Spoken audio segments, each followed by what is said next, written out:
మొత్తం హెడ్లైన్ చూద్దాం.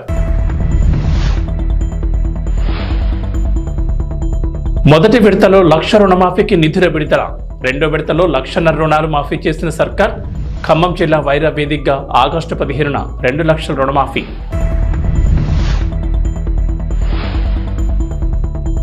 తెలంగాణకు కేంద్రం నుంచి గుడ్ న్యూస్. తెలంగాణలో కొత్త రైలు మార్గానికి గ్రీన్ సిగ్నల్. మొత్తం 8 రైలు ప్రాజెక్టులకు కేంద్రం ఆమోదం.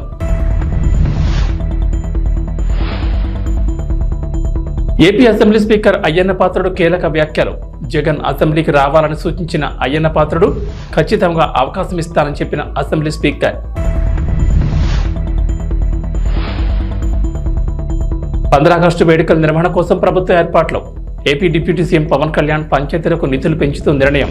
రైతాంగం ఎప్పుడెప్పుడని ఎదురుచూస్తున్న 3వ విడత రుణమాఫీపై తెలంగాణ ప్రభుత్వం తీపి కబురు చెప్పింది.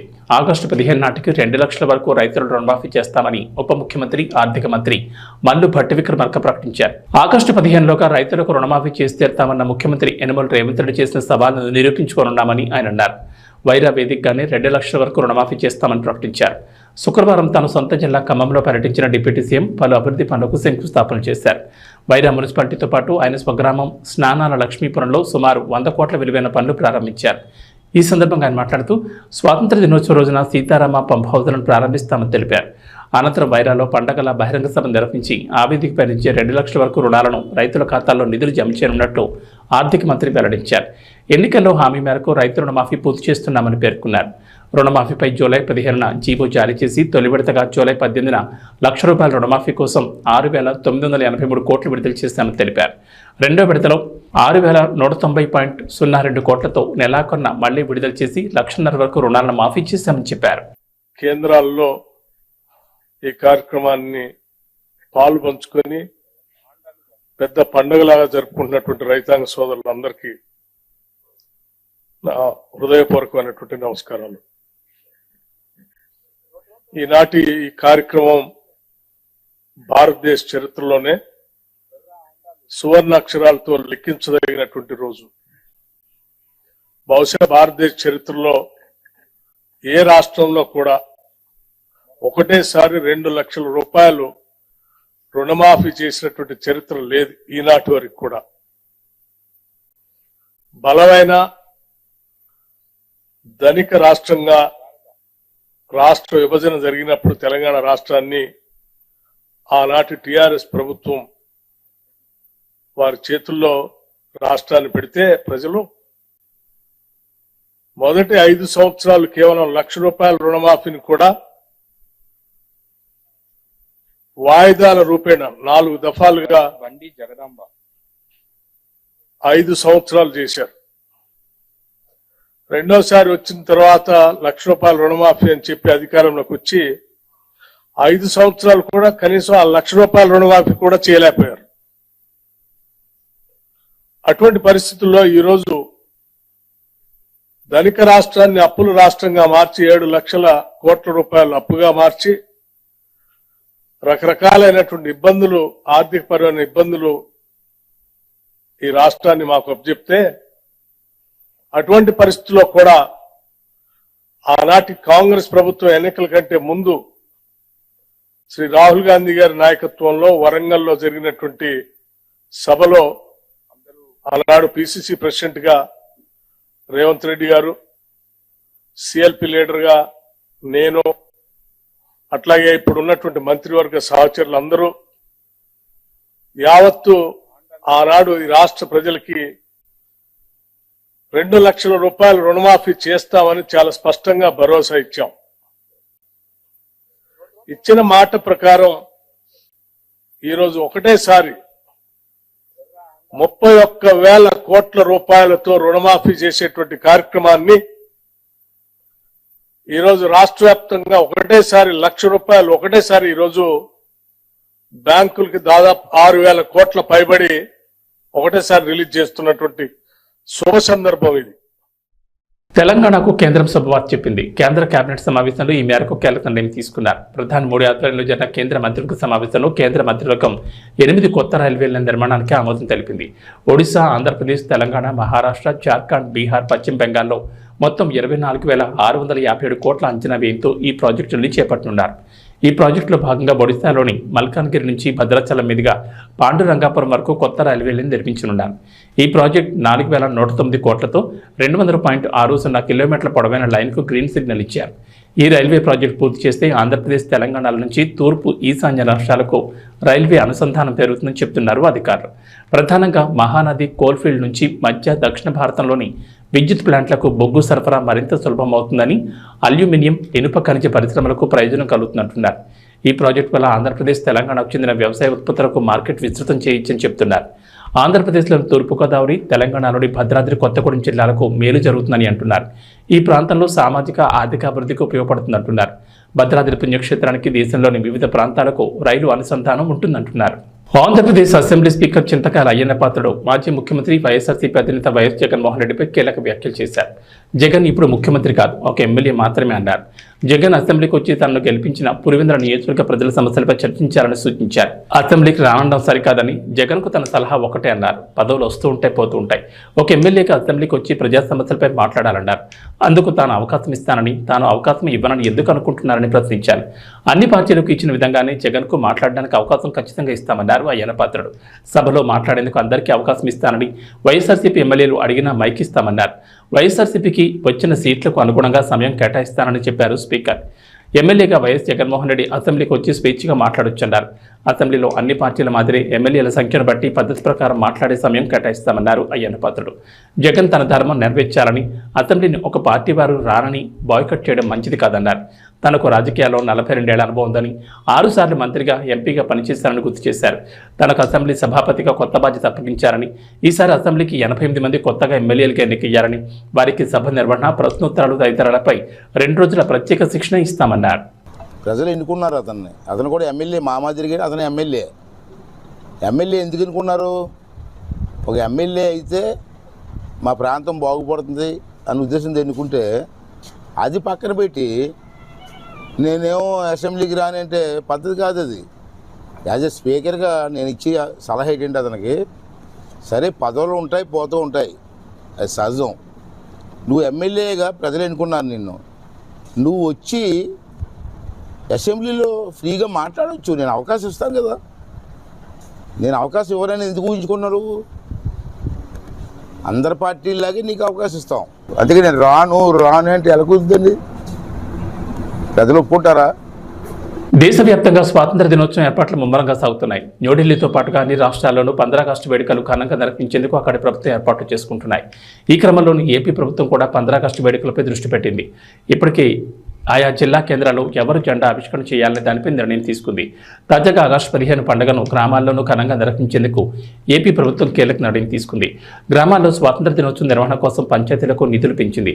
ఈ మేరకు మేజర్, మైనర్ గ్రామ పంచాయతీలకు నిధులు పెంచుతూ పంచాయతీరాజ్ శాఖ మంత్రి పవన్ కళ్యాణ్ నిర్ణయం తీసుకున్నారు. 15 ఆగస్టు వేడుకల నిర్వహణ కోసం మైనర్ గ్రామ పంచాయతీలకు నిధులను 100 నుంచి 10,000, మేజర్ గ్రామ పంచాయతీలకు 250 నుంచి 25,000కు పెంచినట్లు AP deputy CM Pawan Kalyan చెప్పారు. రిపబ్లిక్ వేడుకలు కూడా ఇదే తరహాలో నిర్వహణ కోసం నిధులు కేటాయిస్తామని పవన్ కళ్యాణ్ స్పష్టం చేశారు. ఇక ఆగస్టు 15 సందర్భంగా అన్ని పాఠశాలల్లో రాజ్యాంగ విలువలు, స్థానిక సంస్థల పాలన లాంటి అంశాలపై వక్తృత్వ, వ్యాసరచన పోటీలు నిర్వహించాలని, డిబేట్, క్విజ్ పోటీలు పెట్టాలని పవన్ కళ్యాణ్ ఆదేశించారు. ఆటల పోటీలు నిర్వహించి బహుమతులు అందజేయాలని పంచాయతీ సర్పంచులకు స్పష్టం చేశారు. అలాగే స్వాతంత్ర సమరయోధులను, రక్షణ రంగంలో పనిచేసిన వారిని, పారిశుద్ధ్య కార్మికులకు పాఠశాలలో సన్మానం చేయాలన్నారు. స్కూల్ పిల్లలకు చాక్లెట్లు, బిస్కెట్లు అందించి పారిశుద్ధ్యంపై గాంధీజీ చెప్పిన మాటలతో ప్రమాణం చేయించాలని పవన్ కళ్యాణ్ ఆదేశించారు. సో ముఖ్యంగా పంచాయతీరాజ్ వ్యవస్థని, సర్పంచ్ వ్యవస్థని బలోపేతం చేయాలన్నదే మా కూటమి ప్రభుత్వం తాలూకు ఆశయం, ఆకాంక్ష.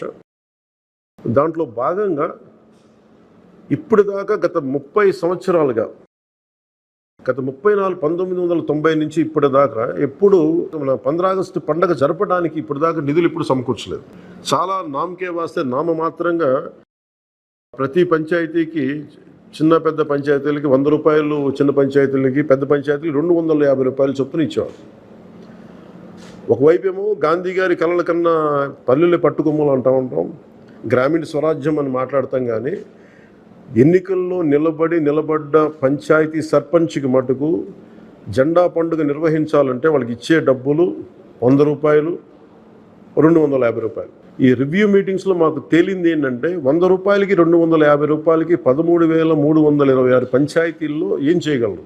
మేము ఒకటే ఆదేశించాను రాగానే చాలా ఘనంగా జరుపుకోవాలి. గాంధీ గారి ఈ గ్రామ స్వరాజ్యాన్ని నిజంగా మనం ముందుకు తీసుకెళ్లాలంటే ఆ స్టేట్మెంట్ చాలా బలంగా ఇవ్వాలి. 1994లో ఇచ్చిన జీవో 100 రూపాయలు, 250 రూపాయలు, ఒకటి స్వాతంత్ర దినోత్సవానికి, 2 గణతంత్ర దినోత్సవానికి, వాటిని పెంపొందించేలాగా, వాటిని పెంచేలాగా ఒక కీలకమైన నిర్ణయం తీసుకుంది ఈ కూటమి ప్రభుత్వం. ప్రతి ఒక్క పంచాయతీలో సర్పంచులు తలెత్తుకొని సగౌరవంగా జెండా వందనం చేసేలాగా రాష్ట్రంలోని ఎన్డీఏ ప్రభుత్వం నిర్ణయం తీసుకుంది. ఆగస్టు 15న స్వాతంత్ర దినోత్సవ వేడుకల నిర్వహణకు నిధులు కొరత లేకుండా చేశాం. చిన్న పంచాయతీలకి 10,000 రూపాయలు, మేజర్ పంచాయతీలకి 25,000 రూపాయల చొప్పున నిధులు సమకూరుస్తున్నాం. దానికోసమని జీవోను కూడా రిలీజ్ చేశాం. దీనిని పంచాయతీ సర్పంచులు దీన్ని పూర్తిగా సద్వినియోగం చేసుకోమని నేను విన్నవించుకుంటా ఉన్నాను. ఇప్పటి వరకు పంచాయతీలకి ఇంత పెద్ద స్థాయిలో ఆగస్టు 15, జనవరి 26 వేడుకలకు నిధులు ఇచ్చింది లేదు. 34 సంవత్సరాలుగా 1990 నుంచి ఈ మొత్తం ఇప్పటిదాకా పెంచలేదు. 34 సంవత్సరాలుగా ఈ పండగలకి, జెండా వందనం పండగ కానీ, గణతంత్ర దినోత్సవానికి కానీ 100 రూపాయలు, 200 రూపాయలు చొప్పున ఇచ్చేవాళ్ళు. ఈ మొత్తాన్ని గణనీయంగా పెంచాలని చెప్పి కూటమి ప్రభుత్వం నిర్ణయం తీసుకొని జీవో జారీ చేసింది. 13,326 పంచాయతీల్లో ఘనంగా, గౌరవంగా స్వాతంత్ర దినోత్సవ వేడుకలు సాగాలన్నదే మా కూటమి ప్రభుత్వం ఉద్దేశం. ఇప్పటి వరకు సర్పంచులు అతి స్వల్ప మొత్తాలతో వేడుకలను ఘనంగా చేయలేకపోయేవాళ్ళు. ఈ విషయం నా దృష్టికి వచ్చింది రివ్యూస్లో. దీనిపైన ఉన్నతాధికారులతో మాట్లాడి ఏ దశలోనూ ప్రజలు ఎన్నుకున్న సర్పంచుల ఆత్మగౌరవం తగ్గకుండా దేశంలో పవిత్రమైన 15 ఆగస్టు గణతంత్ర వేడుకలు గర్వంగా చేసుకునేలాగా, సగర్వంగా చేసుకునేలా చర్యలు తీసుకొని చాలా స్పష్టంగా ఆదేశాలు ఇచ్చారు. ఆ దిశగానే నిర్ణయం చేశాం. 5,000 లోపు ఉన్న జనాభా ఉన్న గ్రామాలకి 10,000 రూపాయలు, 5,000 పైబడ్డ జనాభా ఉన్న గ్రామాలకి 25,000 రూపాయల చొప్పున నిధులు అందిస్తాం. గాంధీ మహాత్ములు కలలుగన్న గ్రామ స్వరాజ్యం సిద్ధించాలన్నదే మా కూటమి ప్రభుత్వం తాలూకు తపన, ఆకాంక్ష.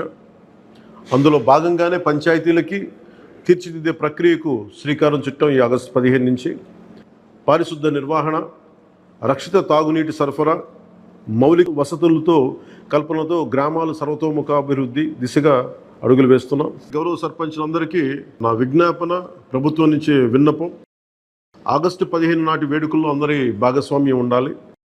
పంచాయతీ పరిధిలోని పాఠశాలల్లో వ్యాసరచన, క్విజ్, డిబేట్ పోటీలు, క్రీడా పోటీలు నిర్వహించాలని కోరుకుంటా ఉన్నాం. ఉపాధ్యాయులు భాగస్వామ్యంతో వీటిని నిర్వహించాలని కూడా ఆదేశాలు ఇచ్చాం. గ్రామంలో స్వాతంత్ర సమరయోధులు, రక్షణ రంగంలో పనిచేసిన వారు, ముఖ్యంగా పారిశుద్ధ్య కార్మికులకు సత్కారాలు చేయాలి.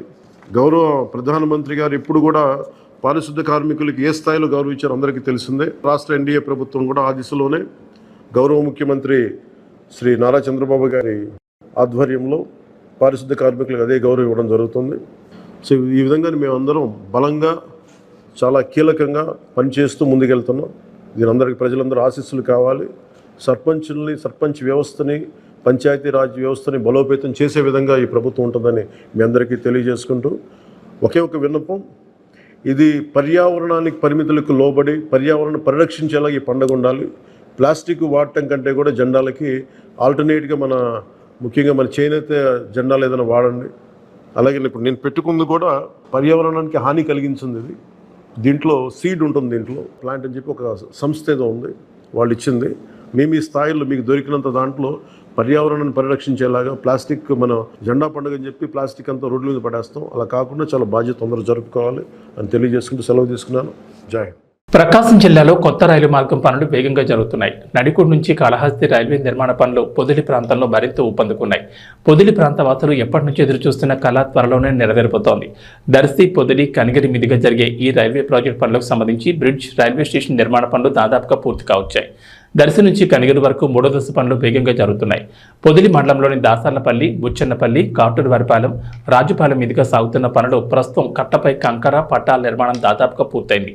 మరోవైపు రాజుపాలెం సమీపంలో స్టేషన్ నిర్మాణం వేగంగా కొనసాగుతోంది. కాటూరువారిపాలెం, పొదిలి మధ్యలో ఇప్పటికే అండర్ పాస్ వంతెన నిర్మాణ పనులు కూడా పూర్తయ్యాయి. అయితే రాజుపాలెం సమీపంలో కొంత భాగం పరిహారం తక్కువగా ఇస్తున్నారని ప్రైవేట్ వ్యక్తులు కోర్టును ఆశ్రయించారు. ఈ కారణంగా నిర్మాణ పనులు ఆగిపోయాయి.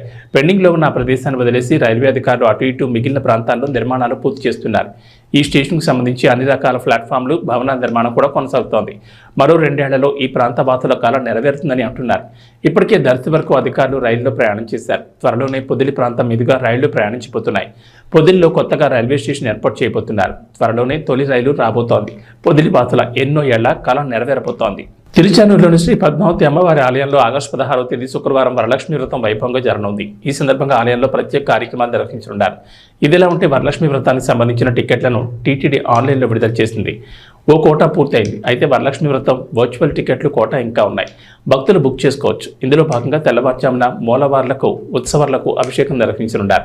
ఉదయం 10 నుంచి మధ్యాహ్నం 12 గంటల వరకు ఆలయంలోని ఆస్థాన మండపంలో వరలక్ష్మి వ్రతం వైభవంగా జరగనుంది. వ్రతం నిర్వహణ కోసం అధికారులు ఏర్పాట్లు చేస్తున్నారు. ఈ వ్రతంలో పాల్గొన్న గృహస్థులకు ఒక ఉత్తరీయం, ఒక రవిక, ఒక లడ్డు, ఒక వడ బహుమానంగా అందజేస్తారు. వరలక్ష్మి వ్రతం సందర్భంగా సాయంత్రం 6 గంటలకు అమ్మవారు స్వర్ణరథంపై ఆలయ 4 మాడవీధిలో విహరించి భక్తులకు దర్శనమిస్తారు. ఈ వ్రతం కారణంగా అమ్మవారి ఆలయంలో ఆర్జిత సేవలైన అభిషేక అనంతరం దర్శనం, లక్ష్మీ పూజ, కళ్యాణోత్సవం, కుంకుమార్చన, వేదాశీర్వచనం, బ్రేక్ దర్శనం, సహస్ర దీపాలంకరణ సేవలను టీటీడీ రద్దు చేసింది. గిరిజనులు ఉన్నత చదువులతో అభివృద్ధి చెంది జీవన ప్రమాణాలు మెరుగుపరుచుకోవాలని జిల్లా కలెక్టర్ నాగరాణి తెలిపారు. శుక్రవారం జిల్లా కలెక్టర్ కార్యాలయం వశిష్ఠ కాన్ఫరెన్స్ హాల్ నందు జిల్లా గిరిజన సంక్షేమ శాఖ ఆధ్వర్యంలో నిర్వహించిన ప్రపంచ ఆదివాసుల దినోత్సవం కార్యక్రమానికి జిల్లా కలెక్టర్ చదలవాడ నాగరాణి ముఖ్య అతిథిగా పాల్గొన్నారు. తొలుత కొమరంభీం చిత్రపటానికి పూలమాలలు వేసి ఘనంగా నివాళులర్పించారు. ఈ సందర్భంగా జిల్లా కలెక్టర్ నాగరాణి మాట్లాడుతూ గిరిజన కుటుంబాలు వారి పిల్లలను ఉన్నత చదువులను చదివించాలన్నారు. చదువు ద్వారానే ఆర్థిక అభివృద్ధి సాధించగలమని, వెనుకబాటుతనం పోయి సమాజంలో మంచి గుర్తింపు వస్తుందని అన్నారు. వారు అభివృద్ధి చెందడంతో ఆయా కుటుంబాల జీవన ప్రమాణాలు కూడా మెరుగవుతాయన్నారు. గిరిజన ప్రాంతంలో నేను ఉద్యోగం చేశానని, వారి జీవన శైలి స్థితిగతులపై పూర్తి అవగాహన ఉందని ఈ సందర్భంగా తెలిపారు. మన జిల్లాలో నివసిస్తున్న ఎరుకుల, యానాది, చెంచుల కుటుంబాలపై పూర్తి దృష్టి సారించడం జరిగిందని, ఇప్పటికే వారి కాలనీల్లో మౌలిక వస్తువుల మెరుగుదలకు, ఇళ్ల మంజూరుకు ఆధార్ కార్డులు జారీకి చర్యలు తీసుకోవాలని సంబంధిత అధికారులకు ఆదేశాలు జారీ చేయడం జరిగిందన్నారు.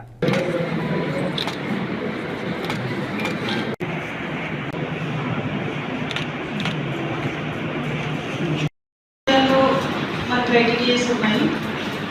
షెడ్యూల్ 5 ఏరియాస్కి అక్కడ వాళ్ళకి ల్యాండ్ ప్రొడక్షన్ ఉంది, ల్యాండ్ ట్రాన్స్ఫర్ అనేది ఉంటుంది. వాళ్ళకి అయినప్పుడు వాళ్ళకి ఇచ్చేసేయాలని అక్కడ టీము ఉంటారు. మనకి ఎస్కేఆర్లోని, కంపెనీలోని, పాడేరు, శ్రీకంపేట, పార్వతీలోని ఎన్టీఎస్ ఉన్నాయి. అక్కడ కూడా ట్రైబల్స్ అక్కడ ఆశ్రమ్ స్కూల్స్, రెసిడెన్షియల్ స్కూల్స్ ఏర్పాటు చేసి అక్కడ అంత ఒక పద్ధతిగా జరగడం అంతమంది చూసాం. నేను కూడా 2 సంవత్సరాలు వర్క్ చేశాను. సో నాకు కంప్లీట్గా ట్రైబల్ ఏరియా ఉండే ఏజెన్సీ ట్రైబల్ ఏరియాలో ఉండే ఎట్లా ఉంటుంది, నాన్ ఏజెన్సీ ఏరియాలో, ప్లెయిన్ ఏరియాలో, మైదాన ప్రాంతాల్లో ఉండే గిరిజనులైన ఎరుకుల, యానాది వారి జీవన పరిస్థితి ఎట్లా ఉంటుంది అనేది నాకు అవగాహన ఉంది.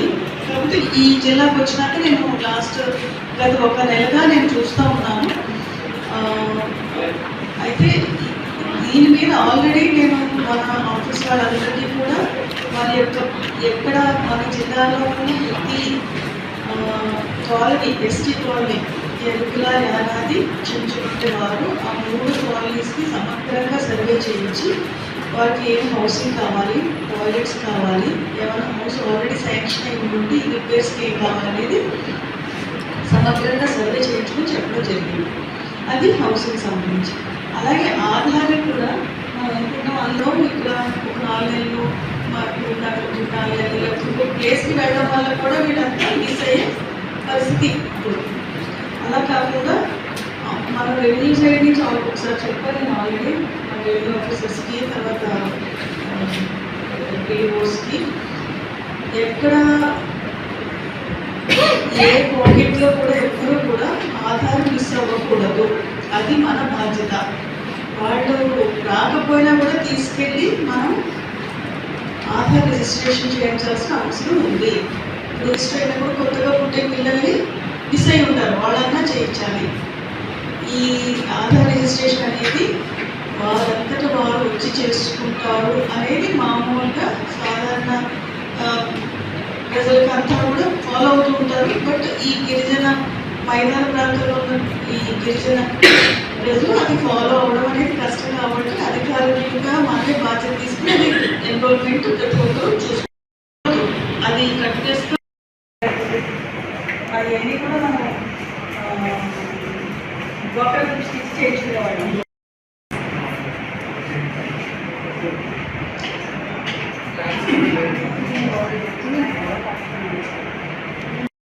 నెక్స్ట్ ఇరుకుల కులాలకు చెందిన వారు ఎక్కువగా ఉన్నారు. ఇక్కడ వేలాదులు చెంచులు వీళ్ళు కూడా ఎక్కువగా ఉంటారండి.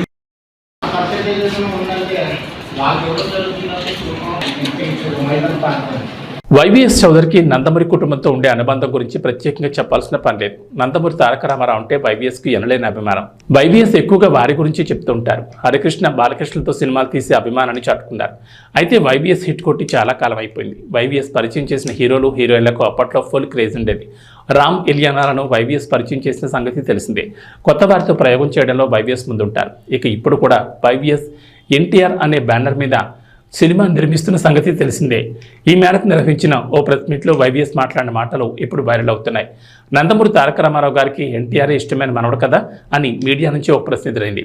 రామారావు గారికి ఎన్టీఆర్ ఇష్టమైన మనవడని ఎవరు, ఇష్టమైన మనవడు ఎవరు ఎక్కడా చెప్పలేదే. ఎన్టీఆర్ కూడా ఎక్కడా చెప్పుకోలేదు, రామారావు గారు కూడా చెప్పుకోలేదే. ఆయనకు అందరూ సమానమే అని ఇలా వైవిఎస్ చౌదరి చెప్పుకొచ్చారు. ఎన్టీఆర్ అంటేనే ఇష్టం కాబట్టి తన పేరును ఆయనకు పెట్టారు కదా అని మరో మీడియా ప్రతినిధి అడిగాడు. ఎన్టీఆర్కు ఆ పేరును హరికృష్ణ గారు పెట్టారని వైవిఎస్ చెప్పుకొచ్చారు. జానకిరామ్, కళ్యాణ్ రామ్, తారక రామ్ అని హరికృష్ణ పెట్టారని అన్నారు. కానీ హరికృష్ణ గతంలో ఓ స్టేజ్ మీద మాట్లాడుతూ స్వయాన నందమూరి తారక రామారావు తన పేరుని తన మనవడికి ఇచ్చాడని, నువ్వు నా అంశ, నీకు నా పేరు ఉండాలని నందమూరి తారక రామారావు అని పేరు పెట్టారని తన నాన్నతో జరిగిన సంఘటనను హరికృష్ణ గుర్తు చేసుకున్నారు. ఇప్పుడు ఎన్టీఆర్ పేరు మీద అయితే చర్చలు జరుగుతున్నాయి. ప్యారిస్ ఒలింపిక్స్లో భారత్కు మరో పథకం లభించింది. 21 ఏళ్ల అమన్ సెరావత్ రెజ్లింగ్లో కాంస్యం సాధించాడు. భారత్కు ఇది 6వ పథకం. కాంస్య పథకం కోసం నిన్న 57 కిలోల విభాగంలో జరిగిన పోరులో 13-5 ప్యూర్టోరికో రెజ్లర్ దరియన్ టోయిను ఓడించి పథకాన్ని తన మెడలో వేసుకున్నాడు. ఈ పోటీలో భారత్ తరఫున పోటీపడిన ఏకైక పురుష రెజ్లర్ అమన్. గురువారం జరిగిన సెమీఫైనల్లో Japan top seed Rei Higuchi చేతిలో 0-1 తేడాతో చిత్తుగా ఓడిన అమన్ ఈ మ్యాచ్లో మాత్రం ఎలాంటి పొరపాట్లకు తావివ్వకుండా ప్రత్యర్థిపై పూర్తి పైచేయి సాధించాడు. ఆది నుంచి దూకుడు ప్రదర్శించి దరియన్ను చిత్తు చేసి పథకాన్ని సొంతం చేసుకున్నాడు. ఈ పథకాన్ని అతడు తన దివంగత తల్లిదండ్రులు, దేశ ప్రజలకు అంకితం ఇచ్చాడు. ఏబీ బులెటిన్ విశేషాలు. నమస్కారం.